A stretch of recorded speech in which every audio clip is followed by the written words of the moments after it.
चलिए modern history में हम एक कदम और आगे बढ़ते हैं।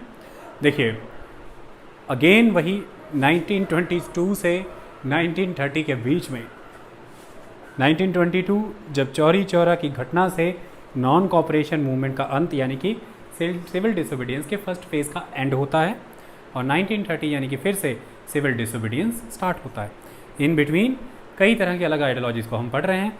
स्वराजिस्ट हमने पढ़े, रेवोल्यूशनरी टेररिस्ट हमने पढ़े, सोशलिस्ट आइडियाज़ कांग्रेस में कैसे आए, बोस और नेहरू को हमने पढ़ा, सोशलिस्ट कांग्रेस सोशलिस्ट पार्टी हमने पढ़ी, कम्युनिस्ट हमने पढ़े, ट्रेड यूनियन हमने पढ़ी इन द 20th सेंचुरी और अब हम पढ़ेंगे the peasant movement in the 20th century.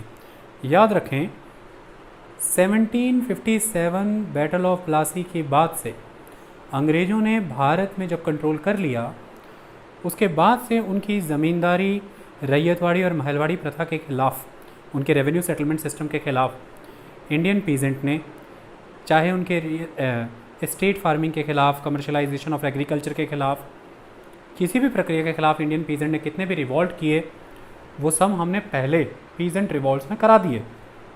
उनको आज हम एजेंडे पे नहीं लेंगे। आज हम 20th सेंचुरी ऑनवर्ड चीज़ों को स्टडी करने वाले हैं, उसको हमें आज समझना है। देखिए भारतीय किसान की मूल समस्याएं क्या थी। सबसे बड़ी समस्या कि उसे कभी भी ज़मीन से बेदखल कर दिया जाता था, उसके पास ऑक्यूपेंसी का राइट नहीं था, टेनेंसी के लॉ नहीं थे, टेनेंट सिक्योर नहीं था बाय लॉ। ऐसे में लैंडलॉर्ड उसको दबाता था, परेशान करता था, वो उसी की शर्तों पे कार्य करे, ना करने पर उसे ज़मीन से बेदखल करने की धमकी देता था। तो ऑक्यूपेंसी के राइट्स के लिए की जाने वाली लड़ाई होगी ये। दूसरी सबसे बड़ी समस्या, रेंट जो लैंडलॉर्ड को देना है उसे देने के बाद भी कई तरह के और इलीगल एग्जैक्शंस लिए जाते थे। कभी अबवाब के नाम पर यानी कि एक्स्ट्रा सेस के नाम पर, कभी नजराने के नाम पर, कभी बेगारी फोर्स्ड लेबर के नाम पर, जैसे दक्षिण में विट्ठी कहते थे। इस तरह से उससे रेंट एक बार दे दिया, इसके अलावा भी कई चीज़ें वसूली जाती थी। इसके खिलाफ उसकी आवाज़ थी। इस बात से वो यहाँ पर तंग था, त्रस्त था, परेशान था।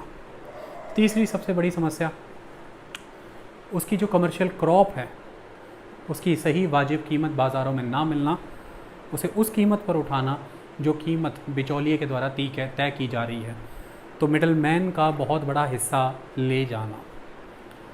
चौथी सबसे बड़ी बात, किसी भी तरह का इंस्टीट्यूशनल नेटवर्क ना होना क्रेडिट देने का। रेवेन्यू इतना हाई होना ज़मींदार पे, तो ज़मींदार भी रेंट उतना हाई लगाएगा। इतना हाई रेंट होना, उसके ऊपर इतने एक्स्ट्रा सेस वो ना पे कर पाने की परिस्थिति में प्राइवेट मनी लेंडर के हाथों बिक जाना, और ऐसे में वो लोन ना पे कर पाने, वो डेट ना पे कर पाने की सूरत में इतना हैवी ब्याज लगाया जाता था उसके ऊपर कि पीढ़ियाँ दर पीढ़ी बंधुआ मजदूर हो जाती थी। ज़मीनें तो कब्जा होती थी, पीढ़ियाँ दर पीढ़ियाँ बंधुआ हो जाती थी। ये समस्याएं तो चल रही थी, इसमें नया रंग डाल दिया फर्स्ट वर्ल्ड वॉर ने। जो पैदावार हुई उसकी ये कीमत तो बढ़नी थी, लेकिन वो बढ़ी हुई सारी कीमत ले गया बीच वाला मिडलमैन, उसे मुनाफे हुए, किसान को मुनाफा नहीं हुआ। किसान को उल्टा नुकसान भोगना पड़ा महंगी वस्तुएं खरीद के, क्योंकि महंगाई हो गई। ऊपर से वॉर प्रैक्टिसेस के नाम पर वॉर लेवाए चार्ज किए गए, एक्स्ट्रा पैसा चार्ज किया गया, वॉर टैक्स के नाम पर किसान के ऊपर अतिरिक्त बोझ डाला गया। इस माहौल के तहत अब किसान त्रस्त है और एक से एक मूवमेंट आपको भारत में देखेंगे। कारण है कि अब राजनीति बदल गई है। महात्मा गांधी के एडवेंट से कांग्रेस के अंदर खुद एक मास स्ट्रगल का माहौल नज़र आता है।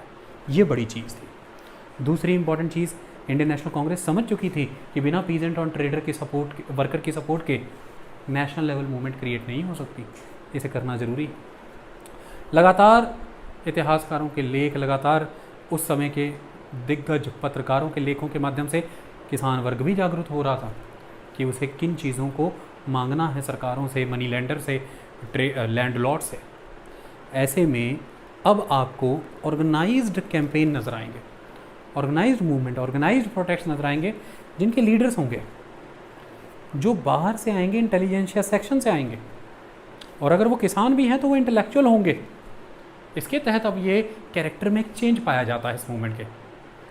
चाहे फिर वो चंपारण हो, चाहे खेड़ा हो, चाहे यूपी किसान सभा मूवमेंट हो, चाहे एका मूवमेंट जो कि एक मिलिटेंट मूवमेंट थी, चाहे बारदौली सत्याग्रह हो, 1917-18 से 1930 तक ये मूवमेंट किसान मूवमेंट में महत्वपूर्ण रोल प्ले करेंगी। तो चलिए शुरुआत करते हैं चंपारण सत्याग्रह से और समझते हैं इन्हीं मूवमेंट्स को। और इसी लेक्चर के सेकेंड हाफ में हम पढ़ेंगे मूवमेंट्स आफ्टर द 1930। तो शुरुआत करते हैं चंपारण सत्याग्रह से। चंपारण बिहार का एक इलाका है, और जब मैं चंपारण सत्याग्रह की बात करूंगा तो मैं इंडिगो की बात कर रहा हूँ। देखिए, आप सभी जानते हैं कि बंगाल में किसी समय में 1860 कह रहा हूँ, इंडिगो को लेकर के विद्रोह हुआ था। 1857, 58, 59, 50, 1860 और 1860 में उस विद्रोह की वजह से, जिसे नील विद्रोह कहते हैं, इंडिगो रिवॉल्ट कहते हैं, वहाँ से नील की खेती उखड़ चुकी थी। और वो नील की खेती कहाँ आ चुकी थी? बिहार में। अब वो शिफ्ट हो गई थी बिहार में। बिहार में ग्राउंड क्या हो गई है? सबसे पहली तो आपको बात समझ में आनी चाहिए कि बिहार, बंगाल, उड़ीसा, उस समय ये एरिया ज़मींदारी सेटलमेंट के अंदर था। तो यहाँ पर ज़मींदारी या परमानेंट सेटलमेंट सिस्टम है। तो यहाँ पर लैंड का ऑनर ज़मींदार हुआ करता था। ज़मींदार अपने काम को ईजी करने के लिए अपना लैंड आगे लीज आउट कर दिया करता था। और वो लैंड किसे लीज आउट कर दिया करता था? ठेकेदार को। इसे ठेकेदार कहा गया है, ठेकेदार। और ये ठेकेदार मोस्टली उस समय में कौन हुआ करते थे? European planters. यूरोपियन प्लांटर्स यानी कि विदेशों से, यूरोप से आने वाले वो लोग जो यहाँ पर ऐसी खेती कराते हैं जिसे हम प्लांटेशन एग्रीकल्चर कहते हैं। जैसे चाय की खेती, कॉफ़ी की खेती, नील की खेती, जूट की खेती, रबर की खेती, कॉटन की खेती, ये सारी खेतियाँ कराने का काम वो यहाँ पर करते थे। इसमें से नील, जूट, रबर, चाय, कॉफ़ी या तंबाकू, ये इम्पॉर्टेंट क्रॉप के तहत मानी जाती थी। अब ये सबसे इम्पॉर्टेंट एस्पेक्ट ये है कि ये यूरोपियन प्लांटर ही मेनली उस समय के ठेकेदार थे। इन ठेकेदारों को लीज पे ज़मीन ज़मींदार ने दे दी। ज़मीन लीज पे मिलने के मतलब यहाँ पर ये हो जाता है कि इन्होंने, ठेकेदारों ने ज़मींदारों को एक पेमेंट लमसम पे कर दी है। अब आज के बाद ये ज़मीन के उस समय तक मालिक हो गए जब तक लीज है इनके पास। तो अब एक तरह के ये ऑनर हैं, ज़मींदार यहाँ पर ऑनर नहीं है, इस बात को समझिए, उस टाइम तक जब तक लीज वैलिड है। और ऑनर होने के नाते अल्टीमेटली इन्हें ही अंग्रेज़ों को, सरकार को रेवेन्यू पे करना है। तो ये अल्टीमेटली किसान से, फार्मर से क्या लेंगे? रेंट। ये रेंट लेंगे ना फार्मर से। रेंट लेने के साथ साथ जो ज़मींदारों की ताकत थी वो इनकी भी थी। ये उस पर्टिकुलर लैंड के ऊपर एक लेवल तक पुलिस और एक लेवल तक जुडिशियल पावर्स भी रखते थे। तो पुलिस एंड जुडिशियल पावर भी इनके पास होती थी, इंस्टेड ऑफ कि इनके पास रेवेन्यू कलेक्शन पावर भी थी। मतलब रेवेन्यू कलेक्शन पावर में अगर ये किसी तरह की धांधली करते हैं तो थोड़ी बहुत पुलिस और जुडिशियल पावर भी इन्हीं के पास है। तो किसान जाए तो जाए किसके पास? ये एक बहुत इंपॉर्टेंट चीज़ है। अब ऐसे में होता क्या था? 3 कठिया सिस्टम हुआ करता था। 3 कठिया सिस्टम हुआ करता था, यानी कि 1 बीघा ज़मीन, उस 1 बीघा ज़मीन में जितने कट्ठे आ जाते हैं, मान लीजिए 20 कट्ठे की अगर हम बात करें, तो उसमें से सबसे इम्पॉर्टेंट एस्पेक्ट ये है कि 3 कट्ठे पे आपको क्या करना है? इंडिगो की खेती करनी है। ये पहले कितना होता था? 5 कट्ठिया। पहले 5 कट्ठिया सिस्टम होता था कि 5/20, मतलब 20 में से 5 कट्ठों के ऊपर, कट्ठा कहते हैं वहाँ पे, जैसे यहाँ पे मरला होता है ना, वहाँ पे गट्ठा होता है। क्या होता है? यहाँ पे जैसे एक किला 8 कनाल का होता है ना, और 1 कनाल 20 मरले का होता है, तो मतलब 1 किला 160 मरले का होता है ना। इस तरह से वहाँ पे बीघा सिस्टम चलता है। बीघा सिस्टम चलता है, वहाँ पर कट्ठा सिस्टम चलता है। बीघा बड़ा होता है, बीघे के अंदर कट्ठा आता है। ठीक है, जैसे यहाँ पे किला बड़ा है, किले के अंदर कनाल, कनाल के अंदर मरला, उस तरह से वहाँ पे बीघा है, बीघे के अंदर कट्ठा। कितने कट्ठे का घर है? ऐसा कहते हैं 2 कट्ठा, 3 कट्ठा। ओके, तो इसलिए पहले था 5 कट्ठिया सिस्टम, लेकिन वहाँ के कुछ मनी लेंडर फार्मर्स ने कहा कि 5 कट्ठिया सिस्टम इज़ नॉट करेक्ट। आवाज़ उठाई, थोड़े कंसेशंस मिले और सिस्टम हो गया 3 कट्ठिया, मतलब 3/20। 20 में से 3 कट्ठों पर आपको इंडिगो ही लगाना है। वो 3 कट्ठे, उस 20 कट्ठे का बेस्ट हिस्सा होना चाहिए, बेस्ट लेबर आपको देनी, बेस्ट इक्विपमेंट अपने आप उस 3 कट्ठे में दोगे, और बेस्ट टाइम जो आपकी एनर्जी है बेस्ट प्रोवाइड करोगे। अब ऐसे में फार्मर बाउंड है, फार्मर चूज़ नहीं कर सकता है कि वो क्या खेती करे। 3 कट्ठे के लिए वो बाउंड है कि उसे इंडिगो ही लगाना है। तो सबसे बड़ी बात तो ये है कि फार्मर की कोई आज़ादी है कि नहीं? फार्मर का कोई अपना अधिकार बनता है कि नहीं बनता? आपने उसे बाउंड कर दिया कि 3 कट्ठे पे वो आपकी मर्जी की खेती लगाए। मतलब आप लीज पर ज़मीन मिली है आपको, आप वहाँ के ठेकेदार हो, बट अल्टीमेट एस्पेक्ट ये है कि अगर फार्मर आपको रेंट पे कर रहा है तो फार्मर अपने मन की खेती करेगा। लेकिन आप तो उसे बाउंड कर रहे हो। पहले 5 कट्ठे पे करा रहे थे, अब 3 कट्ठे के ऊपर करा रहे हो। और दूसरी सबसे बड़ी प्रॉब्लम, चलो मान भी लिया जाए कि आप उसने कॉटन लगा दिया, आप उसे अच्छी कीमत दोगे, आप उसे बाज़ार की कीमत दे ही नहीं रहे। बहुत ही कम बाज़ार की कीमत के मुकाबले उस फसल की कीमत बहुत कम दे रहे हो।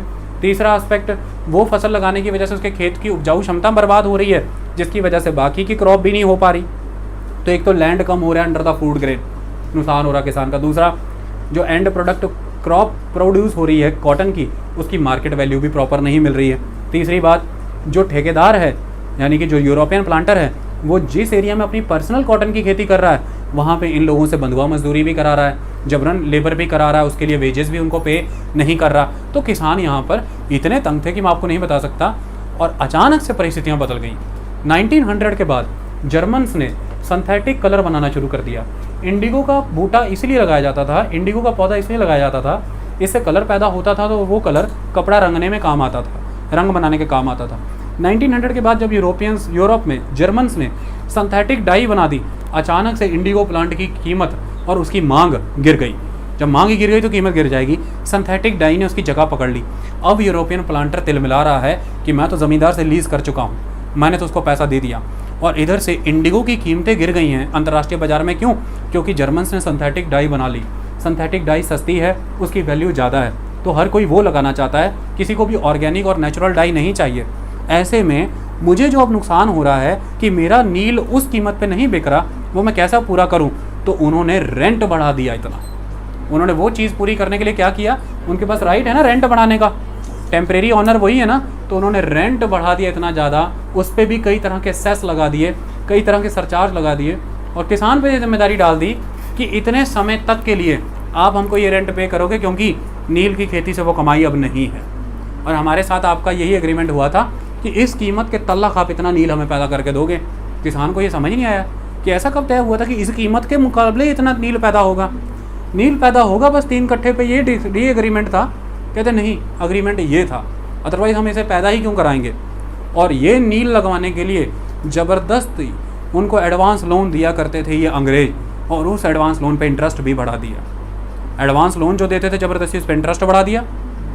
जो ज़मीन का मलिकाना हक ठेकेदारों के पास अब एक तरह से चल रहा है, ज़मींदारों से लीज ले ली, रेंट एक्सॉर्बिटेंट कर दिया, है कि नहीं। ये दो चीज़ों ने ज़बरदस्त वे में किसान की बैंड बजा दी। ऊपर से फूड ग्रेन प्रोडक्शन हार्म हो रहा है, फूड ग्रेन की प्रोडक्शन नहीं हो रही। क्यों? नील की खेती ने ज़मीन की फर्टिलिटी बर्बाद कर दी। क्यों? नील के पेड़ की जड़ें डीप चली जाती हैं, सारी फर्टिलिटी को सोख लेती हैं। ऐसे में कुछ लोग थे जो बहुत इन चीज़ों के साथ बहुत जुड़े हुए थे, वो देख रहे थे कि ये चल क्या रहा है। और इनमें एक बहुत इंपॉर्टेंट पर्सन है, उनका नाम है राजकुमार शुक्ला। ये नाम बिल्कुल नहीं भूलना। राजकुमार शुक्ला को कहीं मनी लैंडर लिखा गया है, कहीं फार्मर लिखा है।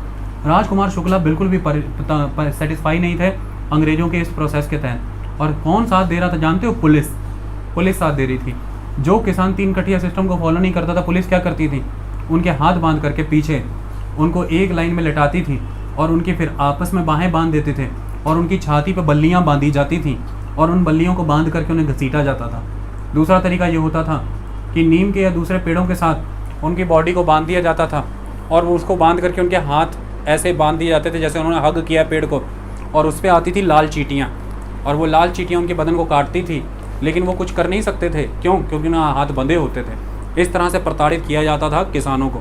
किसान तंग था, पॉवर्टी इतनी थी कि गांधी के भी आंसू निकल गए थे कि ये है देश। तो ऐसे में अब राजकुमार शुक्ल को किसी ने आकर के आइडिया दिया, और ये आइडिया देने वाले पर्सन कौन थे, ये भी बहुत इंपॉर्टेंट एस्पेक्ट है। इनका नाम था गणेश विद्यार्थी। इनका नाम था गणेश विद्यार्थी। गणेश विद्यार्थी ने राजकुमार शुक्ल से कहा कि मैं तुम्हें गांधी के बारे में बताता हूँ। गांधी अफ्रीका में ये कर चुके हैं, क्रांतिकारी आदमी है, बहुत ज़बरदस्त सत्याग्रह से रिजल्ट निकाल के देता है, और किसान का भी कुछ नुकसान नहीं होता। तुम जाओ, लखनऊ सेशन में है वो, और जा करके उनसे बात करो। ये दिसंबर 1960 में लखनऊ का कांग्रेस का सेशन चल रहा था। राजकुमार शुक्ल फटाफट वहाँ पर पहुँचे, और राजकुमार शुक्ल को अच्छे से गांधी के बारे में समझाने वाले कौन थे उस समय में? पटना कोर्ट के 2 वकील, जिनमें से एक हैं बृज किशोर प्रसाद और दूसरे हैं डॉक्टर राजेंद्र प्रसाद, जो हमारे देश के राष्ट्रपति बने। ये पटना के वकील हुआ करते थे। बृज किशोर प्रसाद और राजेंद्र प्रसाद, और इनके साथ एक और इम्पॉर्टेंट पर्सन थे, दैट इज JB कृपलानी। आई बात समझ में? ये इंपॉर्टेंट पर्सन्स। बृज किशोर और राजेंद्र प्रसाद ने अच्छे से राजकुमार शुक्ल को गांधी जी के बारे में बता दिया। राजकुमार शुक्ल गांधी जी के पास पहुँचे, दिसंबर 1916 सेशन कांग्रेस का चल रहा है। गांधी जी ने मना कर दिया, कहते मैं किसी भी राजनीतिक इवेंट में पार्टिसिपेट नहीं करने वाला, मैं कोई मूवमेंट में आने वाला नहीं हूँ, नॉट एट ऑल पॉसिबल, मैं इन चीज़ों में नहीं पढ़ना चाहता। राजकुमार शुक्ल ने उन्हें बहुत बेहतरी से परिस्थिति बताई। उन्होंने कहा आप कुछ मत करिए, केवल एक बार आकर के देख लीजिए किसानों की हालत क्या है। राजकुमार शुक्ल उन्हें परसुएड करते रहे। गांधी जी अभी राजनीति में टर्बुलेंस करना नहीं चाहते थे।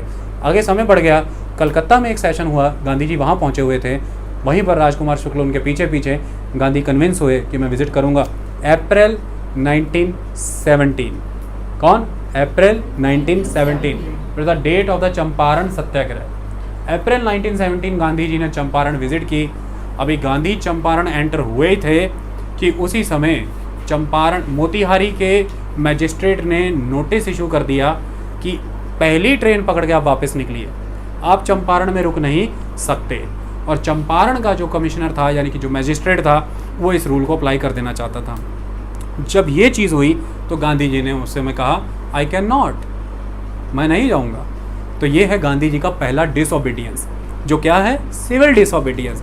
तो आपसे कोई सवाल पूछे कि भारत में गांधी का पहला पॉलिटिकल एक्सपेरिमेंट क्या था? चंपारण सत्याग्रह।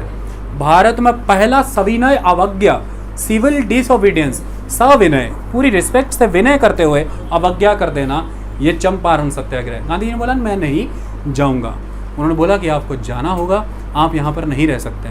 गांधी जी ने बोला कोई बात नहीं, जो आप कर सकते हैं आप वो करिए, मैं यहाँ आया हूँ, चंपारण में रहूँगा, इसे मैं अपना घर बनाऊँगा। गांधी जी उस समय रुके, और रुकने वाले जिनके साथ रुकेंगे, द पर्सन इज द संत रौत। यह संत रौत पर्सन है जो चंपारण सत्याग्रह में गांधी जी को पहली बार बापू कह के पुकारेंगे। तो चंपारण सत्याग्रह ने गांधी को बापू और महात्मा की उपाधि दी। अब ये मोहनदास करमचंद गांधी महात्मा बनेंगे।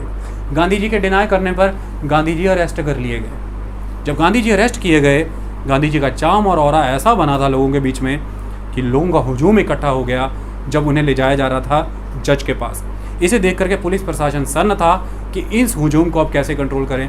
उनकी नर्वसनेस देखते हुए गांधी जी उन्होंने बोला कि अगर आप चाहते हैं तो मैं 1 मिनट में इन्हें शांत कर सकता हूँ। उन्होंने कहा ट्राई कीजिए।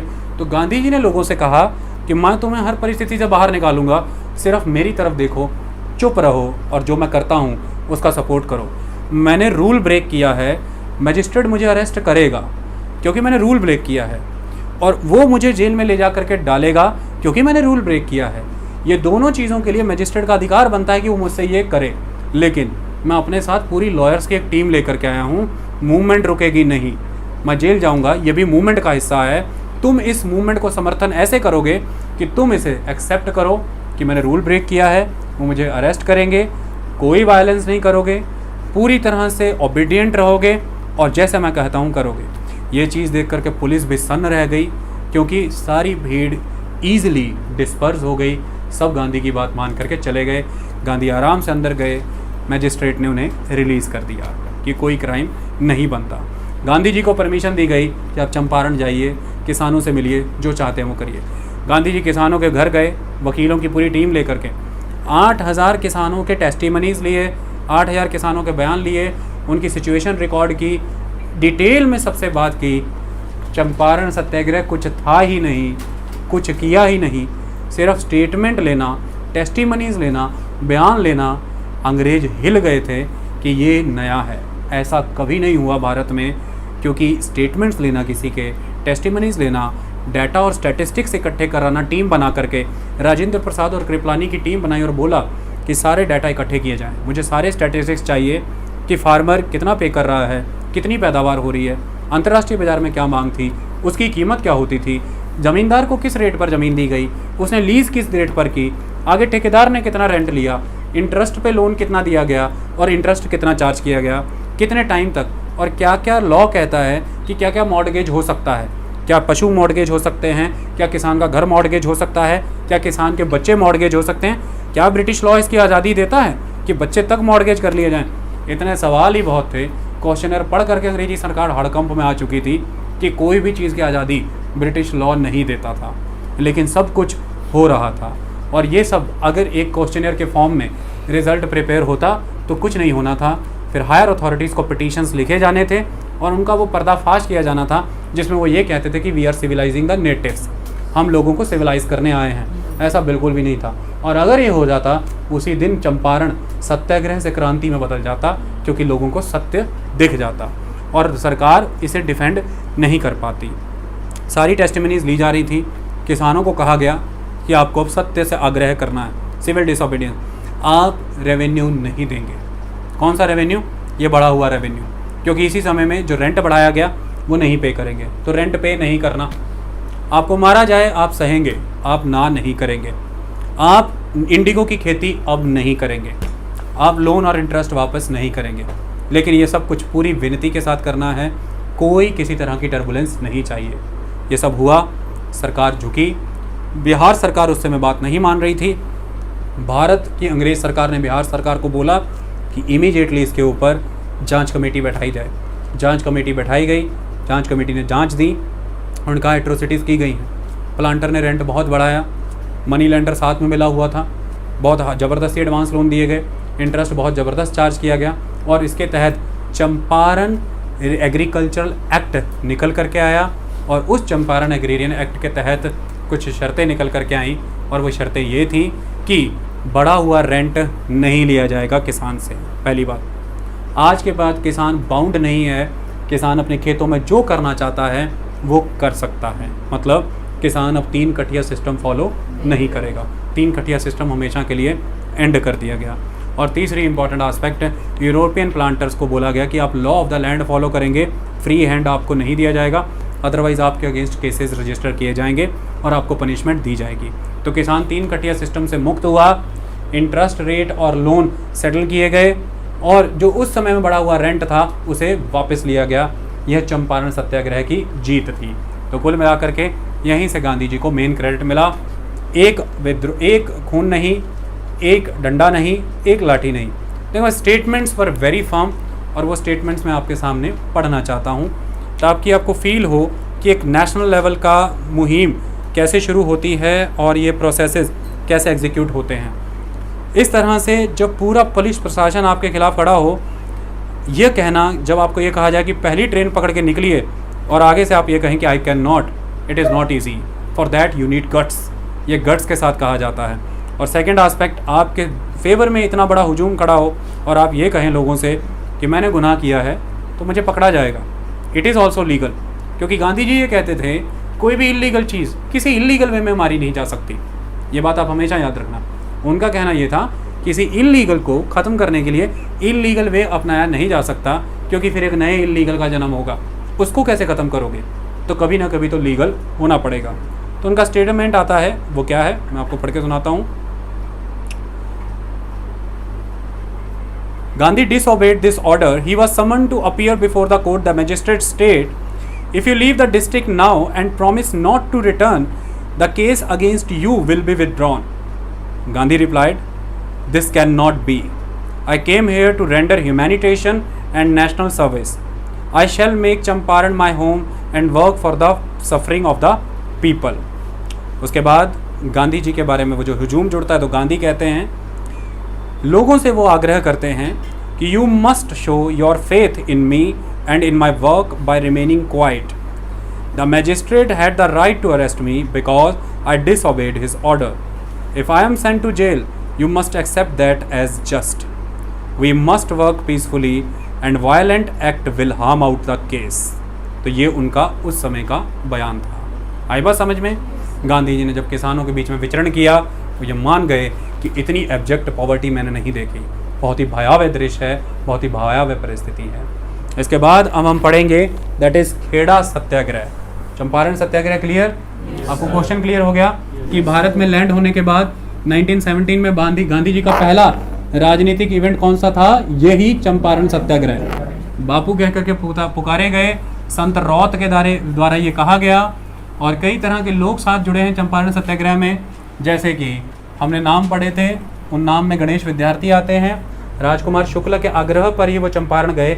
ये क्वेश्चन सैकड़ों ही एग्जाम में आ चुका है कि किसके आग्रह पर वो गए हैं. तो राजकुमार शुक्ल के आग्रह पर, उनकी रिक्वेस्ट पर वो वहाँ गए हैं. 2 इम्पॉर्टेंट पर्सन, बृज किशोर प्रसाद और राजेंद्र प्रसाद, ये 2 इम्पॉर्टेंट पर्सन हैं. डाटा स्टैटिस्टिक्स इन्होंने इकट्ठे किए, ये गांधी जी के साथ रहे। गांधी जी ने इनसे कमिटमेंट लिया था कि मेरे जेल जाने के बाद मूवमेंट रुकनी नहीं चाहिए, फिर आप जेल जाएंगे तो उसके बाद भी मूवमेंट रुकनी नहीं चाहिए। मतलब इतनी टीम खड़ी करो कि अंग्रेज जितने जेल में डालेंगे हम उतने खड़े होंगे। यही एक्सपेरिमेंट बाद में जाकर के जेल भरो आंदोलन माना गया है, और जेल भरो आंदोलन बहुत बड़ा मुद्दा था। और 1942 में ये बड़े लेवल पर क्विट इंडिया मूवमेंट, भारत छोड़ो आंदोलन के समय में मांगा गया कि जेल भरो। कितने जेल भर दोगे? कितने करोड़ जनसंख्या है भारत की, जेल छोटे पड़ जाएंगे, उन्हें मैनेज कहाँ से करोगे आप? तो that was the important aspect. Kheda सत्याग्रह,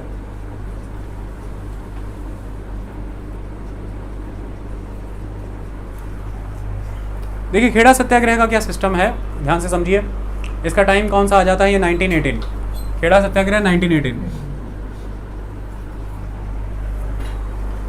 खेड़ा सत्याग्रह 19 क्या लिखा है? 1982, क्या बात है यार, 1918। Okay, Kheda the central Gujarat land, Kheda is the central land of the Gujarat. Okay, the central region of the Gujarat. यहाँ पर शुरू से ही बहुत ही स्किल्ड एग्रीकल्चरिस्ट कम्युनिटी रहती थी, स्किल्ड फार्मर, और उस स्किल्ड फार्मर को कहते हैं पाटीदार।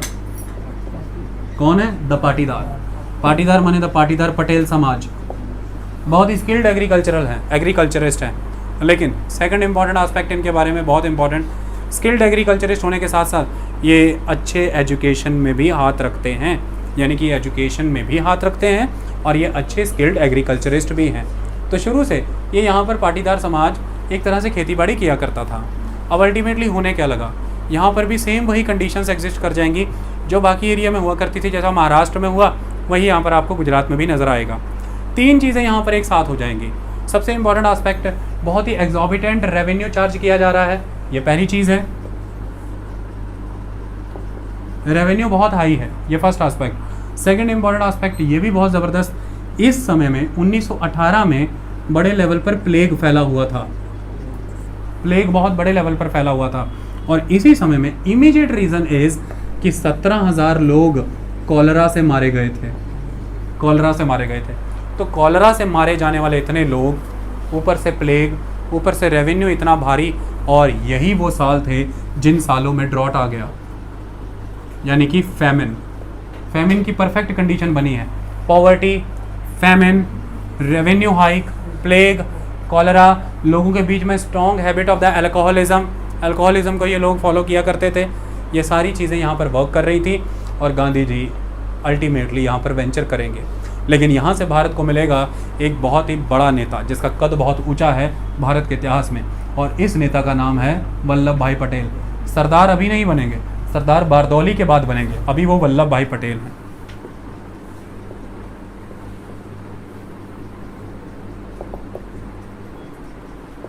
वल्लभ भाई Patel main person, Indulal Yagnik second important personality, NM Joshi next important personality. तो वल्लभ भाई पटेल, इंदुलाल याग्निक, एनएम जोशी, ये इंपॉर्टेंट पर्सन है। यहाँ पर वल्लभ भाई पटेल ने मोर्चा शुरू से संभाला हुआ था, और वो देख रहे थे कि किस तरह से काम चल रहा है। यहाँ पर दो सेगमेंट हैं जिनके खिलाफ काम किया जाएगा।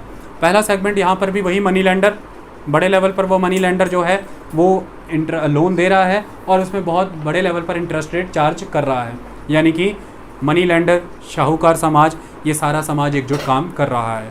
ये पहली चीज़ समझ में आ गई। सेकंड इंपॉर्टेंट एस्पेक्ट, ब्रिटिशर्स की पॉलिसीज़, जिसमें बहुत ही भारी रेवेन्यू उनके द्वारा चार्ज किया जा रहा है, वो भी उन परिस्थितियों में जब सूखा पड़ा है, जब कॉलरा आया हुआ है, और जब प्लेग की परिस्थितियाँ चल रही हैं। अब ध्यान से कुछ कंसेप्ट यहाँ पर समझिए।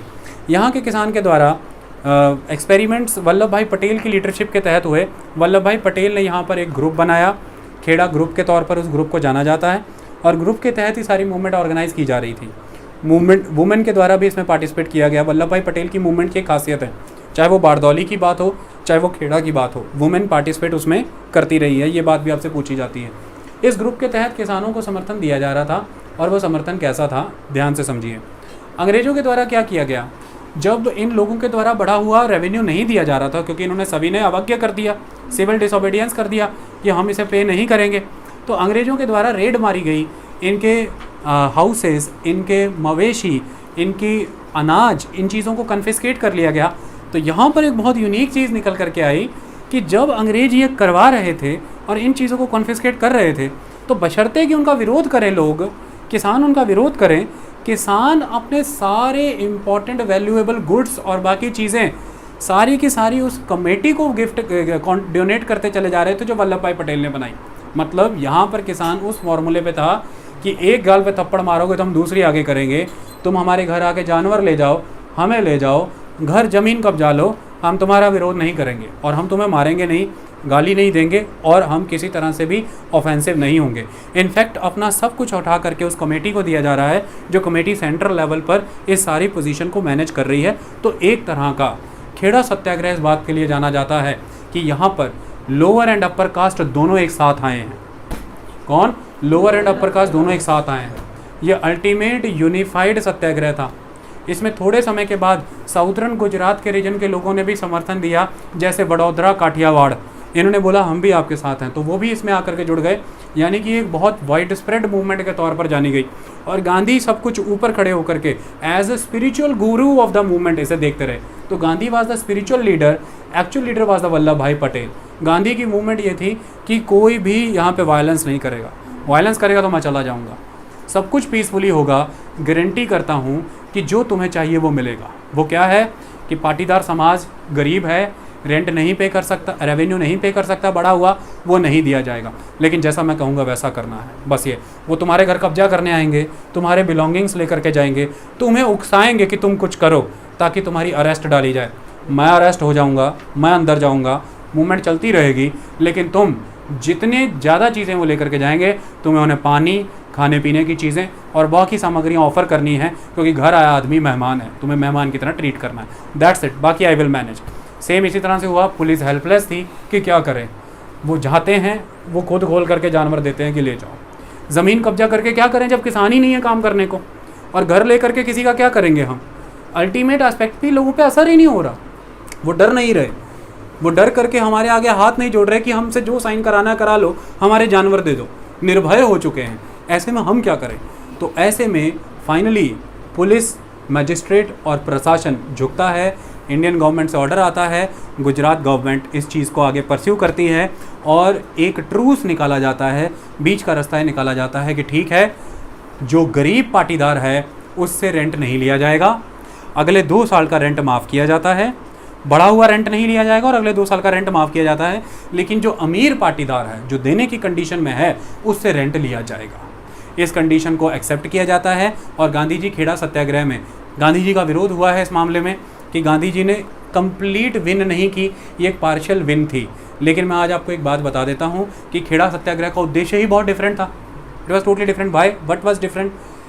गांधी जी ने उस खेड़ा कमेटी के तहत वल्लभ भाई पटेल, NM जोशी, इंदुलाल याग्निक को ये कहा था कि आपको किसानों को जाके अवेयर करना है कि किसान के अधिकार क्या होते हैं। दैट्स इट, और कुछ नहीं। तो किसान यहाँ पर अवेयर हुआ है कि किसान के राइट क्या होते हैं, फार्मर राइट क्या होते हैं, ये बड़ी बात थी। सेकंड, लो और हाई कास्ट, मुझे दोनों एक साथ चाहिए यूनाइटेड फ्रंट पे, क्योंकि भारत को तबाह करने वाली 2 चीज़ें हैं। मैंने चंपारण में 8000 बयान लिए हैं और उन 8000 बयानों से एक चीज़ कॉमन निकल करके आई है कि हमारा किसान बहुत भोला और गवार है।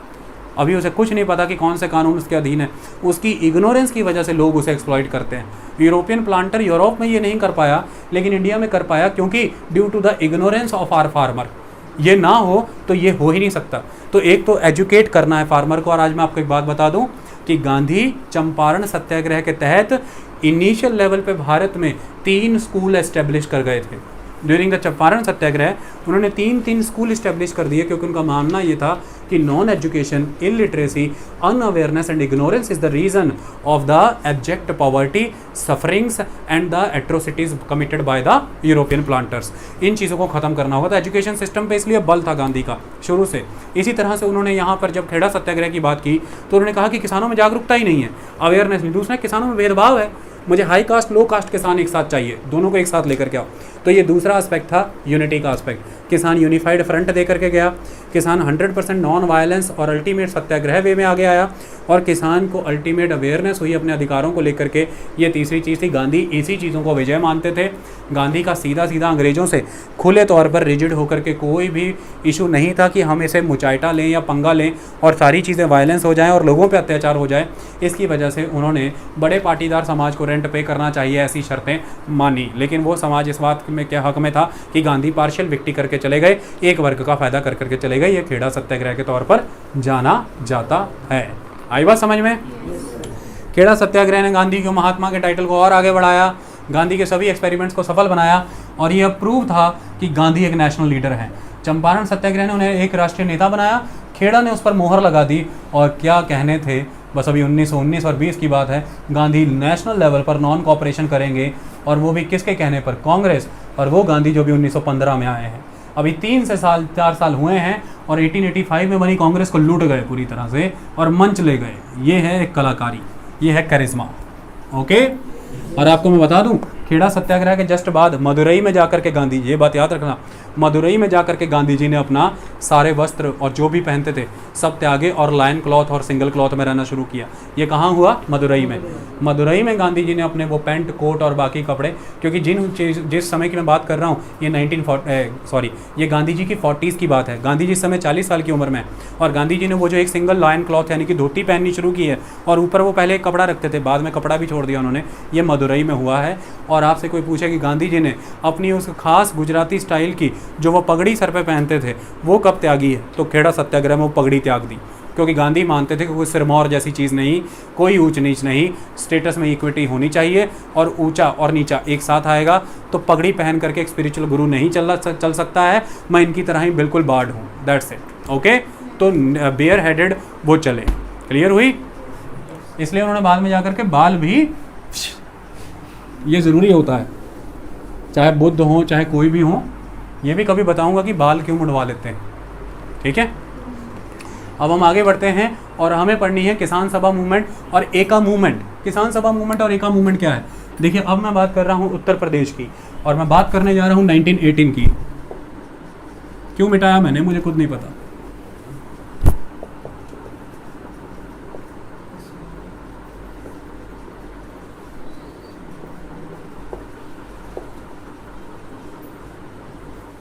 देखिए, ये जो किसान सभा मूवमेंट है, इसे हम यूपी किसान सभा मूवमेंट, अवध किसान सभा मूवमेंट, लखनऊ किसान सभा मूवमेंट, इन सब के तौर पर जानते हैं। मुद्दे की बात ये है, ध्यान से समझिए। देखिए, लंबे समय से किसानों का उत्पीड़न हो रहा है, ये तो आपको पता ही है, उनके ऊपर एट्रोसिटी हो रही है, ये एक इंपॉर्टेंट चीज़ है। इसकी वजह से वो सफ़र कर ही रहे हैं, और मैं आपको पढ़ा चुका हूँ, वो तो साथ ही साथ चलेगा। दूसरा चीज़, 1914 से 1918 के बीच में वर्ल्ड वार चल रहा था, वर्ल्ड वार 1। वर्ल्ड वार 1 के तहत ये बिल्कुल सही बात है कि भारत से सामग्री जा रही थी, और बड़े लेवल पर भारत की इंडस्ट्रीज़ उस समय में फ्लरिश हुई, भारत का ट्रेड एंड कमर्स फ्लरिश हुआ, और इंडियन एग्रीकल्चरल प्रोडक्शन भी इंक्रीज़ हुई उस समय में, क्योंकि उस समय में इंडस्ट्रीज़ मोस्टली एग्रो प्रोसेसिंग हैं या फिर कैश क्रॉप बेस्ड हैं, तो फिर प्रोडक्शन तो एग्रीकल्चर में ही बढ़ेगा। लेकिन आज मैं आपको एक बात बता दूं कि उस समय में जो पैदावार बढ़ाई गई किसानों के द्वारा, उस बढ़ी हुई पैदावार की वजह से जो अच्छी इनकम हुई वो सारी मिडलमैन करके चले गए, एक्चुअल में फार्मर को मिला नहीं। आप एक चीज़ देखिए कि दो चीज़ें हैं इस समय में, बड़े पैमाने पर भारतीय प्रोडक्ट की मांग पैदा हो रही है, तो इसकी वजह से उस प्रोडक्ट की कीमत बढ़ेगी ना। तो इन्फ्लेशन तो आ गई इंडिया में, महंगाई तो आ गई, लेकिन उस महंगाई से आप पार पा जाते हैं जब उस बढ़ी हुई मांग से जो अच्छी कीमत मिल रही है वो आप ही की जेब में आ रही, क्योंकि प्रोड्यूसर भी आप हैं। अब आप देखिए कि जब फार्मर की बात मैं करूँगा तो बीइंग अ कंज्यूमर, फार्मर को आज बाज़ार में सामान लेने जाना पड़ता है, तो वो सामान महंगा है, क्योंकि ऑल इन ऑल एक इन्फ्लेशन चल रही है, क्योंकि वर्ल्ड वार 1 की वजह से भारतीय सामान की मांग बहुत है। तो फिर जब डिमांड ज़्यादा है, सप्लाई कम होती है, तो फिर इन्फ्लेशन तो होती है, तो किसान महंगी चीज़ खरीद रहा है। लेकिन किसान को दुख नहीं हो इस बात का, क्योंकि किसान ये मानता है कि प्रोड्यूसर भी तो मैं ही हूँ, मेरा ही तो सामान बाज़ार में महंगा भी बिक रहा है, तो मुझे वहाँ से इनकम भी हो रही है। लेकिन यहाँ पर रिवर्स हुआ, फार्मर जो चीज़ें प्रोड्यूस कर रहा है, तो उसकी जो प्रोड्यूस के बेसिस पर उसे जो कीमतें अच्छी मिल रही हैं, वो बेनिफिट सारा मिडलमैन ले जा रहे हैं। लेकिन फार्मर को बाज़ार से चीज़ें महंगी मिल रही हैं, एग्रीकल्चरल इनपुट्स, खेती करने के लिए जो सामान है वो बहुत महंगा है, फार्मर की रोज़मर्रा की ज़रूरत की चीज़ें बहुत महंगी हैं, तो वो महंगी फैच कर रहा है, लेकिन उसका सामान जो बिक रहा है वो बेनिफिट मिडलमैन लेकर के जा रहा है। तो इस तरह से फार्मर इस समय महंगाई से अल्टीमेट सफ़र कर रहा है, बहुत ज़बरदस्त सफरिंग फार्मर की महंगाई से चल रही है। सेकंड इंपॉर्टेंट आस्पेक्ट, बड़े लेवल पर फार्मर सफ़र कर रहा है, जो इस समय से इस लंबे समय से एट्रोसिटीज़ की जा रही हैं उसके ऊपर, जो रेवेन्यू जेन्युइन नहीं लगाया जाता है। और तीसरी चीज़, वर्ल्ड वार 1 के समय में बढ़ी हुई महंगाई से फिर भी फार्मर थोड़ा बहुत पार पा गया, क्योंकि मिडलमैन बेनिफिट ले जा रहा था, लेकिन फिर भी थोड़ा बहुत बेनिफिट इनफिल्ट्रेट करके फार्मर तक आ रहा था। लेकिन वर्ल्ड वार 1 ख़त्म होते ही जब वो बेनिफिट भी आने बंद हो गए किसान को, क्योंकि पैदावार की मांग ही ख़त्म हो गई, लेकिन महंगाई परसिस्ट कर गई, ऐसे में फार्मर सफ़र कर गया और सर्वाइव नहीं कर पाया। आई बात समझ में? तो ऐसे में किसान के कॉज को यहाँ पर उठाना ज़रूरी था, क्योंकि इस समय तक एक चीज़ इंपॉर्टेंट ये हो जाती है कि किसान के मूवमेंट बहुत स्ट्रांग हो चुके थे। मैंने आपको ये बात क्लियर कर दूं कि 1900 के बाद जितने भी मूवमेंट हो रहे हैं, उन मूवमेंट में आपको 2-3 चीज़ें ध्यान से नोटिस करनी है। सबसे पहली बात तो ये है कि आप देख सकते हैं किस तरह से 1900 के बाद जो चंपारण का सत्याग्रह हुआ या खेड़ा का सत्याग्रह हुआ, ये दोनों सत्याग्रह एक तरह के मास मूवमेंट के साथ जुड़ गए।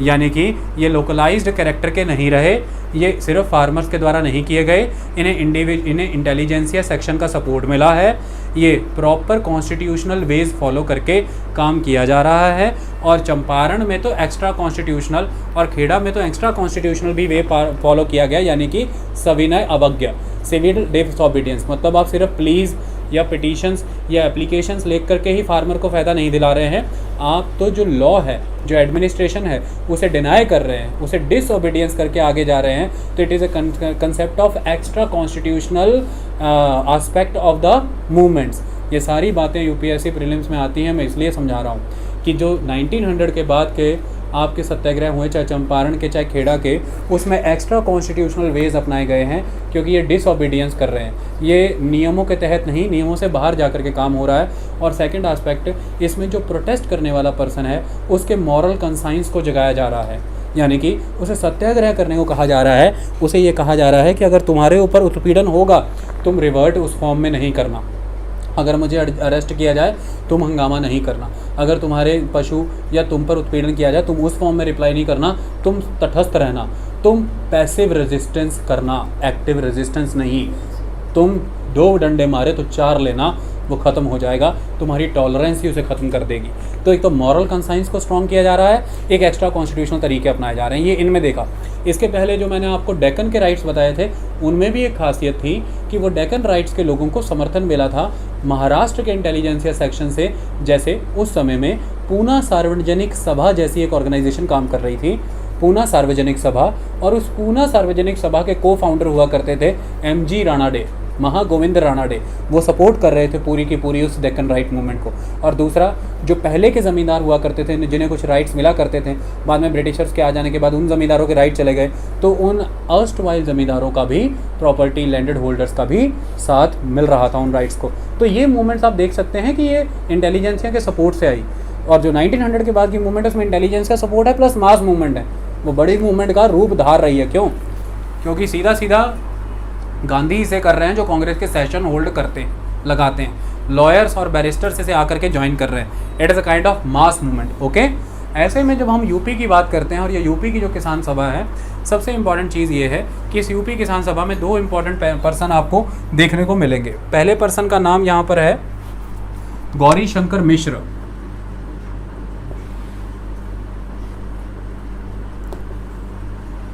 और दूसरे पर्सन का नाम है इंद्र नारायण द्विवेदी। गौरी शंकर मिश्र और इंद्र नारायण द्विवेदी, ये 2 इंपॉर्टेंट पर्सन यहाँ पर आपको देखने को मिलेंगे। क्या होता है, यूपी किसान सभा की गठन किया जाता है 1918 में।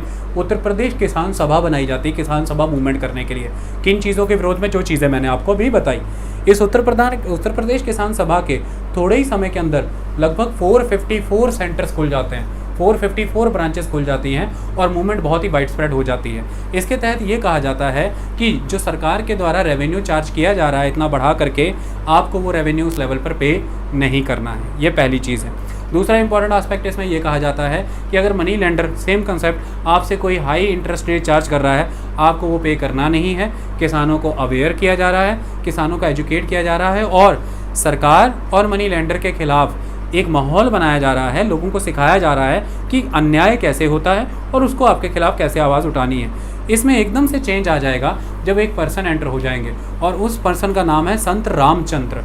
ये महाराष्ट्र के एक संत हैं, संत रामचंद्र, और ये गांव गांव जा कर के लोगों के बीच में सेल्फ डिग्निटी को जागृत कर देंगे। गांव गांव जा कर के ये रामचरितमानस से राम की कहानियाँ, राम राज्य की कहानियाँ, और ये बताएंगे कि प्राण जाए पर वचन ना जाए। एक बंदा अपने वचन के लिए अपना राजपाट त्याग गया, तुम्हारे अंदर कोई सेल्फ रिस्पेक्ट, कोई सेल्फ डिग्निटी, कोई वचन या कमिटमेंट जैसी कैरेक्टर नहीं है क्या? किसी के भी अधीन झुक जाते हो, किसी की भी बात मान लेते हो? क्या तुम अपने भारत को मुक्त नहीं कराना चाहते इन विदेशियों से? तो प्रतिज्ञावान बनो, वचन बनो। मैंने डिग्निटी मतलब उनके अंदर एक रिलीजियस पैट्रियोटिज्म भर दिया। तो धर्म को आधार बना करके लोगों में राष्ट्रवाद भरने का काम किया। क्यों? क्योंकि जिस समय में नेशन का कंसेप्ट उतना स्ट्रांग नहीं है, उस समय में लोगों को किस ग्राउंड पे जोड़ें? तो धर्म एक इंपॉर्टेंट ग्राउंड बन जाती थी लोगों को जोड़ने का, और गांव गांव में इसकी पकड़ भी बहुत मजबूत हुआ करती थी। तो कुल मिलाकर के इस तरह से इन्होंने ये काम करने का शुरू किया। और ये संत रामचंद्र थे जिन्होंने जवाहरलाल नेहरू और गौरी शंकर, तो जवाहरलाल नेहरू उत्तर प्रदेश किसान सभा या फिर किसान सभा मूवमेंट से नोटिस में आ गए। जवाहरलाल नेहरू का नाम सुन लिया आपने? आपसे पूछा जाए कि राजेंद्र प्रसाद कब, तो चंपारण सत्याग्रह, वल्लभ भाई पटेल खेड़ा सत्याग्रह, जवाहरलाल नेहरू किसान सभा movement of the Uttar Pradesh. तो जवाहरलाल नेहरू और उस गौरी शंकर मिश्र से कहा गांव गांव जा कर के देखिए किसान की हालत क्या है। किसने कहा? संत रामचंद्र, जो पूरी तरह से लोगों को पोलराइज कर गए हैं, कम्युनिटी के नाम पर, कम्युनलिज्म, धर्म के नाम पर भावनाएं पैदा कर चुके हैं, राष्ट्रवाद भर चुके हैं, डिग्निटी क्रिएट कर चुके हैं। और यह स्टेप जवाहरलाल नेहरू का, गौरी शंकर मिश्र का गाँव गाँव जा कर के लोगों की परिस्थितियाँ देखने का स्टेप ये था, ये अल्टीमेट स्टेप था जब पीजेंट और नेशनल मूवमेंट एक साथ आई।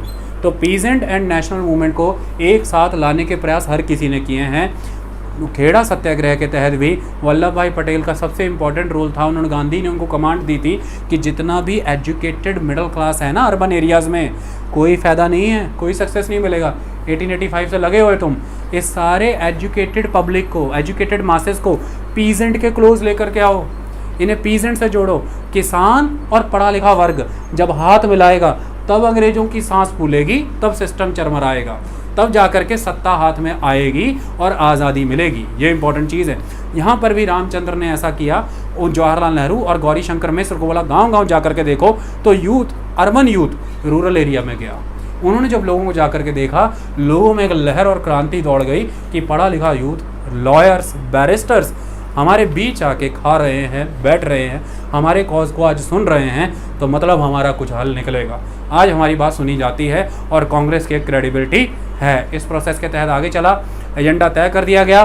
कहा बाज़ारों को लूटा जाएगा, दुकानों को जलाया जाएगा, स्टोर हाउसेस, गोडाउन्स को ख़त्म कर दिया जाएगा। इस तरह से सिस्टमैटिक वे में हम पूरी तरह से सिस्टम को कमज़ोर कर देंगे और ये कोई भी रजिस्टर्ड मेंबर या प्रॉपरली ऑर्गेनाइज्ड मेंबर नहीं करेगा। यानी कि जो भी साधु समाज, संत समाज या पहले के खदेड़े गए जमींदार हैं वो करेंगे, जिन्हें सीधा आइडेंटिफाई नहीं किया जा सकता। मतलब जो सीधे सब्सक्राइबर हैं यूपी किसान सभा के, वो ये नहीं करेंगे। इनडायरेक्टली हम जिनको खड़ा करेंगे वो ये सारी मूवमेंट्स, कैंपेन्स ऑर्गेनाइज करने का काम करेंगे। बाद में जाकर के इस मूवमेंट में फूट भी पड़ी। अवध किसान सभा अलग बन गई, यूपी किसान सभा अलग चलने लगी। सरकार कई तरह के एक्ट लेकर के आई, जिसके तहत Uttar Pradesh rent amendment act लेकर के आई। सेकंड, सिडिशियस मीटिंग एक्ट लेकर के आई, जिसमें मीटिंग को सिडिशियस डिक्लेयर कर दिया गया और 19 और 20 तक मूवमेंट को कमज़ोर कर दिया गया। आई बात समझ में? ये उत्तर प्रदेश की मूवमेंट है। इन पर्सन के नाम याद रखने, संत रामचंद्र, उसके बाद इंद्र नारायण द्विवेदी, गौरी शंकर मिश्र और जवाहरलाल नेहरू। और ये सारी मूवमेंट के तहत क्या क्या किया गया। ये मूवमेंट आगे बढ़ती रही, लेकिन अब ये मूवमेंट हाई कास्ट और लो कास्ट नहीं, इस मूवमेंट में फर्दर लो कास्ट फैक्शन को एक पर्सन कैपिटलाइज कर गया और 1921 में मूवमेंट जिंदा हो गई दोबारा। ये बहराइच, हरदोई और सीतारामपुर इलाकों में। तो सीतापुर, बहराइच, हरदोई, उत्तर प्रदेश के इन इलाकों में मूवमेंट फिर से जिंदा हुई। और ये मूवमेंट में हम लो कास्ट सेगमेंट इंपॉर्टेंट है, उनका समर्थन करेगा एक पर्सन, ये है मदारी पासा। इसका नाम क्या है? मदारी पासा। मदारी पासा is the leader of the एका मूवमेंट। एका मूवमेंट माने the movement of the unity. इसमें लोगों को ज़मीन में खड्डा खोद के, जिस खड्डे को गंगा का सिंबलाइज़ किया जाता था कि ये गंगा है, लोगों से ओथ दिलाई जाती थी और उस ओथ में ये कहा जाता था कि आपको ये ओथ लेनी है कि आज के बाद आप जो डॉक्यूमेंट्स पर रेंट है वही रेंट देंगे, बढ़ा हुआ रेंट नहीं देंगे। Second important aspect